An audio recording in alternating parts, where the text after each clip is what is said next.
জোড়া বাগানেও, সেখানেও 200 বছরের একটা পুরনো বাড়ি এই বৃষ্টিতে ভেঙে পড়ে আর একজনের মৃত্যু হয়। সেখানে প্রায় 20 জন বাসিন্দা থাকতেন। 3 তলার একটা পুরনো বাড়ি, সেটা বৃষ্টিতে আরো বিপর্যস্ত হয়ে পড়ে এবং ভেঙে যায়।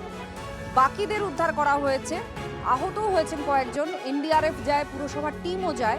ধ্বংসস্তূপে কেউ চাপা পড়ে আছে কিনা সেটা দেখার জন্য স্নিফার ডগ আনা হয়।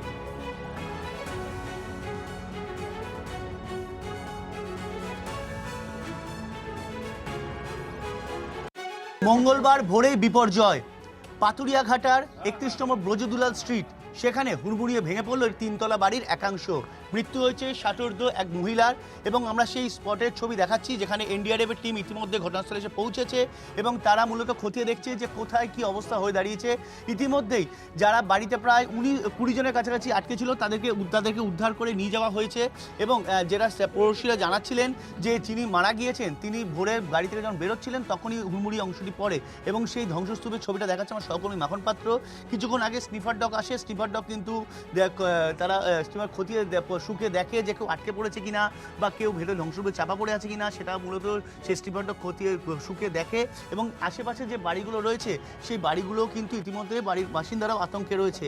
কারণ যেটা জানা যাচ্ছে প্রায় 200 বছরের কাছাকাছি পুরনো এই বাড়ি, যেটাকে কলকাতা পুরসভার তরফে পরিত্যক্ত ঘোষণা করা হয়েছিল, কিন্তু বাড়িওয়ালা ভাড়াটিয়া বিবাদের জেরে বাড়িটি সংস্কার করা হয়নি। বাড়িটি সামান্য ঝুঁকেও গিয়েছিল। যে অংশটা হয়ে রয়েছে সেটা কিছুক্ষণের মধ্যে ভেঙে পড়বে এবং তার জন্য কিন্তু ইতিমধ্যেই যাবতীয় ব্যবস্থা নেওয়া হচ্ছে। আশপাশের প্রতিবেশীদেরও এই অংশ থেকে সরিয়ে দেওয়া হচ্ছে।